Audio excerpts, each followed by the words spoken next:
This is the Nürburgring Nordschleife, 22.8 kilometers of pure terror carved through German forests. Drivers called it the Green Hell. The FIA called it a death trap. And in 1976, they ripped Formula One away from it forever. But here's what they don't tell you about F1's abandoned circuits. These weren't just tracks that got old or outdated.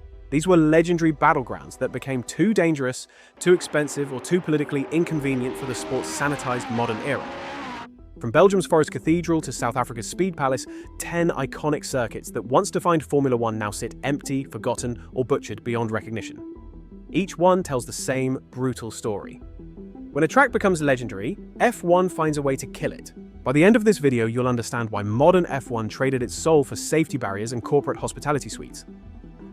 And why every sterile Tilke-drome we race on today is a monument to what we lost. In the pursuit of perfection, safety, and profit, Formula One had to destroy the very places that made it legendary. These are the abandoned cathedrals of Formula One. Let's start with the legendary trio.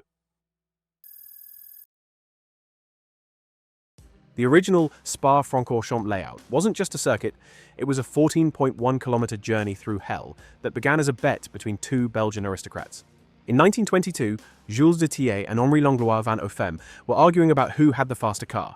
Instead of settling it on public roads, they created a triangular circuit using existing roads connecting the Belgian towns of Francorchamps, Malmedy, and Stavelot. What started as a gentleman's wager became motorsport's greatest cathedral. When Formula One arrived in 1950, drivers faced something unprecedented. A 14-kilometer monster with lap times over 3 minutes and weather that could be completely different at opposite ends of the circuit. The original layout was pure terror. The Mulsanne Straight featured a very long, high-speed straight section through the dense Ardennes forest.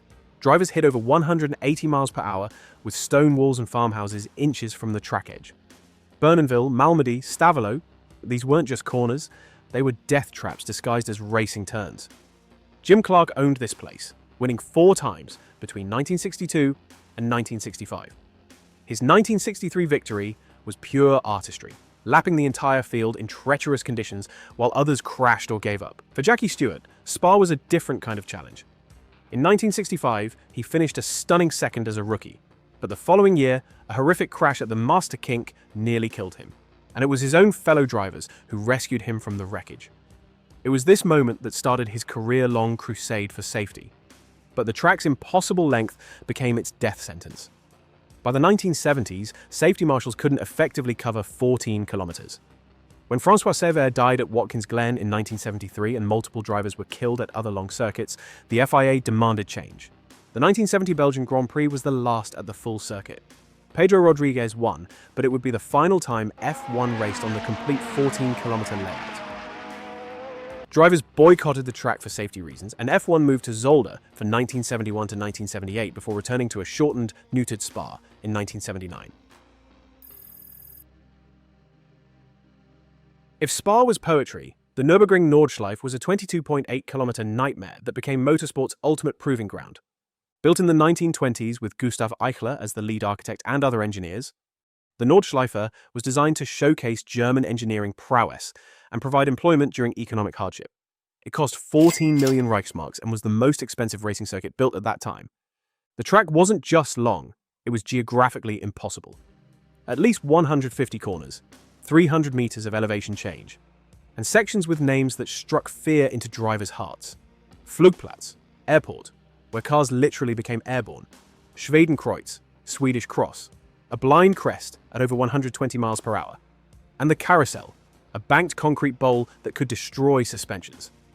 F1 first raced there in 1951, and immediately drivers knew they were facing something unprecedented. The track was so complex that drivers needed months to learn it properly, memorizing every bump, every crest, every tree, because at racing speeds, there was no time to think. Even though Juan Manuel Fangio said this was his favorite track, he called it the most demanding circuit in the world. Jackie Stewart, a 3-time champion, dubbed it the Green Hell, a name that stuck forever.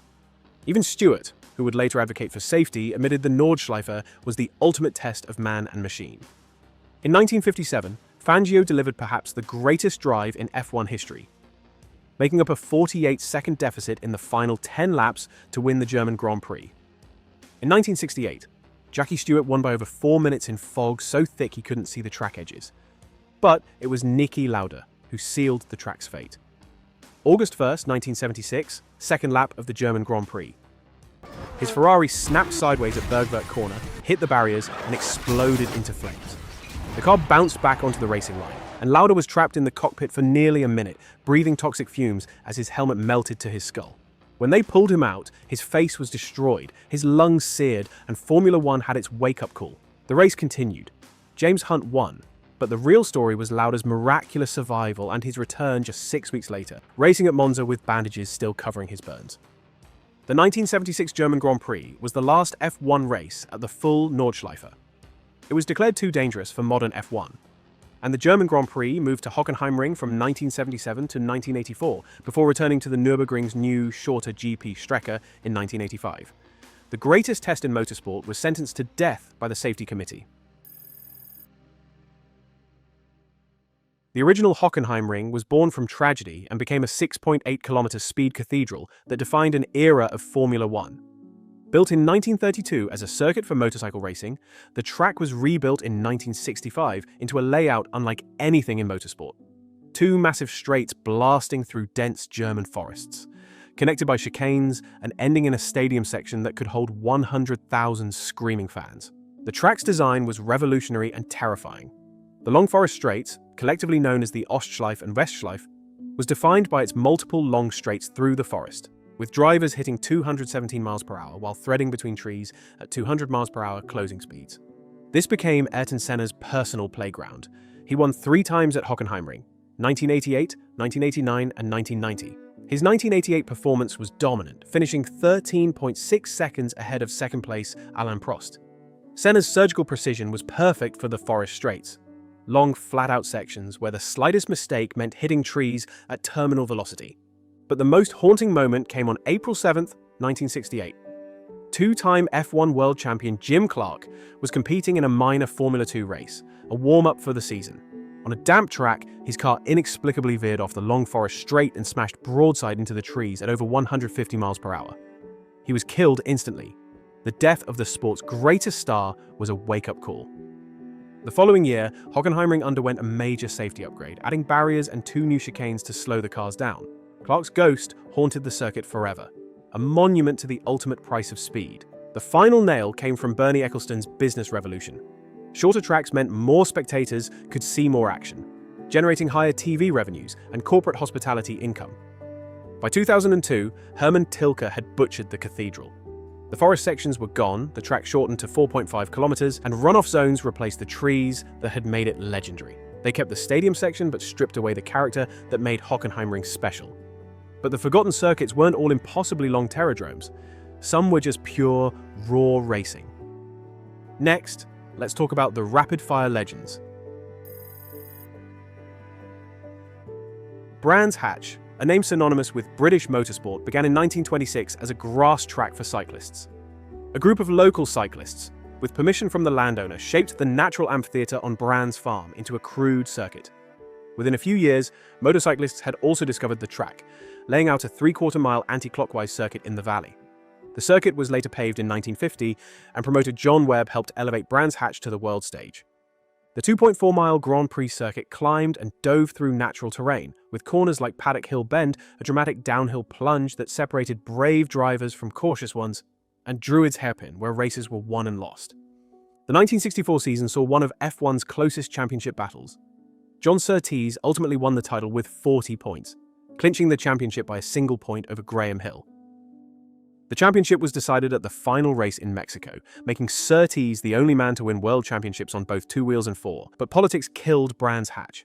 Silverstone had better FIA connections, more corporate facilities, and crucially, more space for Bernie Ecclestone's expanding hospitality demands. The last F1 race at Brands Hatch was in 1986, won by Nigel Mansell in a Williams Honda. Britain chose boring over brilliant, and we've been paying for it ever since. America's autumn spectacle began in 1948 when Cameron Argetsinger, a law student and racing enthusiast, convinced the village of Watkins Glen to host a road race through their streets. After a spectator was killed in 1952, Argetsinger built a permanent circuit in the surrounding hills. The new track, opened in 1956, was etched through upstate New York's natural terrain by Arget and a team of local volunteers. The 3.377-mile circuit climbed and dove through rolling hills with corners like the S's, a series of sweeping curves that flowed like water, and the Boot, a challenging section that tested both car and driver. When F1 arrived in 1961, the United States Grand Prix at Watkins Glen became America's premier racing event for 2 decades. Its most memorable moment came on October 7, 1979, not from a simple duel, but from a masterclass in wet weather driving. Gilles Villeneuve, driving a Ferrari, put on a breathtaking display of car control in torrential rain during practice, lapping a full 9 seconds faster than his closest rival. On race day, the duel with Alan Jones was cut short by changing conditions and a botched pit stop that took Jones out of the race. Villeneuve went on to win, but the real story was the artistry of his drive. A performance so dominant and pure that it became the defining moment for a circuit that demanded nothing less than perfection. But financial troubles and changing times killed America's F1 dream. The circuit was burdened with substantial debt from its recent upgrades, and organizers defaulted on payments to teams after the 1980 United States Grand Prix, a day that ironically saw Alan Jones win both the race and his first world championship. This financial instability, combined with growing safety concerns after multiple fatal accidents, made the aging facility less appealing to a sport chasing newer, more glamorous venues in Long Beach and Las Vegas. With key visionary figures like Cameron Arget having already left, the track ultimately went into bankruptcy, ending its tenure as America's premier F1 venue. America lost its F1 spirit and spent the next 4 decades chasing it with failed street circuits. Detroit, Phoenix, Dallas, all corporate disasters that proved you can't manufacture what Watkins Glen had naturally. The Autodromo Enzo Edina Ferrari was built in 1953 by Romeo Conti, a local construction magnate who wanted to bring international racing to the Emilia-Romagna region. Named after Enzo Ferrari's hometown and his deceased son Dino, the 3.1-mile circuit wound through Italian countryside with corners that would become legendary. The original layout was a technical masterpiece. Tamburello, a fast left-hander that required a lift of the throttle. Villeneuve Corner, named after Gilles after his death at Zolder in 1982. Tosa, a tight hairpin that decided races. Piratella, a sweeping curve that separated champions from pretenders. This became Ayrton Senna's kingdom. He won there 3 times, 1988, 1989, and 1991. His 1991 victory was particularly emotional as he struggled with failing oil pressure for the final 25 laps. The issue, caused by his special high-torque Honda V12, made his first home country victory even more meaningful. The track's most haunting weekend came on April 29th to May 1st, 1994. Friday practice saw Rubens Barrichello's Jordan flip and crash heavily.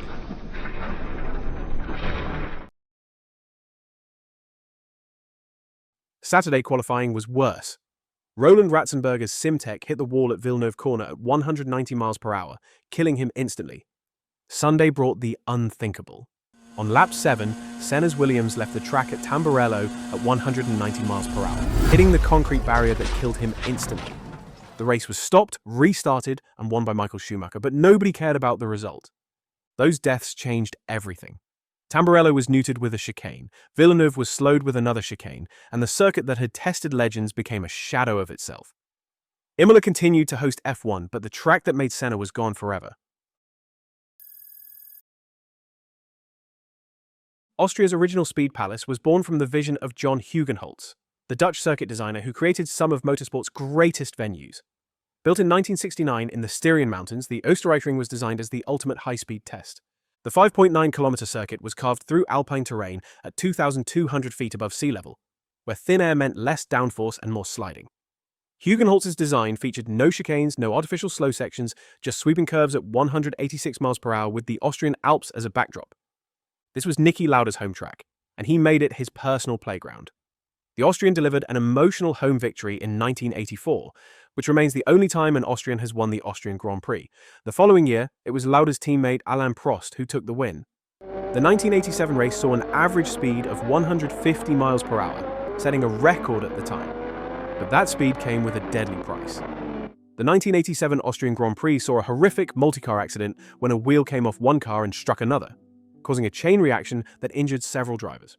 The track was modified in 1996 and completely rebuilt as the A1 Ring in 1997, shortened to 4.326 kilometers with chicanes breaking up the high-speed flow. When Red Bull bought it in 2004 and renamed it the Red Bull Ring, they kept the sanitized layout. It's safe, modern, and utterly soulless compared to the original speed cathedral. South Africa's Lost Gem opened in 1961 by the South African Motor Racing Club and designed by Dennis Guscott. Located 1,600 meters above sea level outside Johannesburg, Kyalami was designed as a 4.104-kilometer test of skill and courage, with George Berger serving as the promoter and circuit manager. The high altitude created unique challenges. Thin air meant less power and significantly less downforce. Cars that dominated at sea level struggled at Kyalami, where the track's flowing layout through natural terrain rewarded smooth driving over raw speed. The circuit's corners had names that became legendary. Crowthorne, a fast-sweeping right that led onto the main straight. Jukski Sweep, a series of curves that flowed like water. Clubhouse Corner, where races were won and lost in front of the packed grandstands. Jody Scheckter became South Africa's only F1 world champion in 1979, clinching the title at the Italian Grand Prix at Monza in the final race of the season. His championship was a source of immense national pride, and he had learned his craft on Kyalami's demanding layout. But apartheid politics killed South African F1. International sanctions made F1's presence increasingly untenable, and after 1985, the sport abandoned the country entirely. When F1 returned for 2 races in 1992 to 93 after apartheid's end, the magic was gone. The track had been modified, the atmosphere was different, and the world had moved on. Spain's forgotten first home was designed by John Hugenholtz and built by Alessandro Rocci for the Royal Automobile Club of Spain in 1967. Named after the Jarama River that flowed nearby, the 3.4-kilometer circuit was designed as the anti-Monza, tight, twisty, demanding precision over power.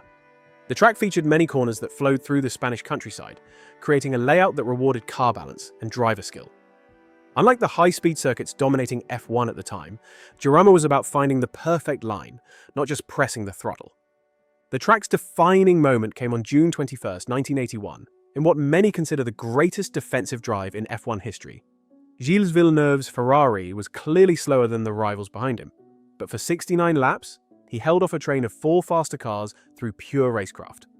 The Ferrari was outmatched in the corners by the superior pace of Jacques Laffite, John Watson, Carlos Reutemann, and Elio De Angelis, but Villeneuve masterfully used his engine's power on the straight to stay ahead. He positioned his car perfectly at every corner, using every inch of track to prevent an overtake. He won by just 0.25 seconds over Laffite, with the top 5 cars crossing the line separated by a mere 1.24 seconds after a race of masterful defensive driving. But Spain wanted glamour, not greatness. The new Circuit de Catalunya offered more space, better facilities, and crucially, more corporate hospitality opportunities. Jarama hosted its last F1 race in 1981, and Spanish motorsport gave up its identity in exchange for Barcelona's sterile efficiency. France's brief F1 fling began in 1972, when the circuit was built in the Burgundy countryside by a team led by wrestler-turned-developer François Chamberlain. The original 3.289 kilometers layout hosted its first F1 race in 1974, but was deemed too short, causing major traffic problems between the leaders and backmarkers. To fix this, an extension was added in 1976, lengthening the track to 3.801 kilometers, and allowing F1 to return in 1977. This extended layout would go on to host one of the most legendary battles in F1 history in 1979. The layout wound through rolling hills with corners that had poetic French names. Unlike many circuits of the era, Dijon-Prenois was built specifically for racing, with sightlines and flow that created natural overtaking opportunities. F1 arrived in 1974, when France needed an alternative to the aging Clermont-Ferrand circuit. The track hosted 6 Grand Prix between 1974 and 1984, the most celebrated 4 laps in motorsport history. July 1st, 1979, the French Grand Prix that defined racing passion. With 4 laps remaining, René Arnoux in the Renault was second and Gilles Villeneuve in the Ferrari was third. But what happened next transcended competition and became art. For the final 4 laps, Arnoux and Villeneuve battled wheel to wheel in a display of racecraft that has never been equaled. They swapped positions multiple times and on several occasions touched wheels, neither giving an inch. Corners were taken side by side at impossible speeds, both drivers pushing beyond the limits of physics and sanity. Villeneuve won, crossing the line less than a quarter of a second ahead of Arnoux, in a finish he would later call my best memory of Grand Prix racing.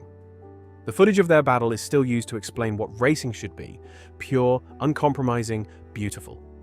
But France couldn't sustain two F1 venues. Paul Ricard had more money, better facilities, and Bernie Ecclestone's favour. Dijon hosted its last F1 race in 1984, won by Niki Lauda in a McLaren.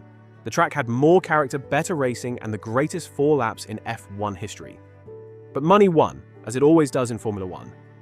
Here's the brutal truth about Formula One's abandoned cathedrals. They didn't die because they were bad.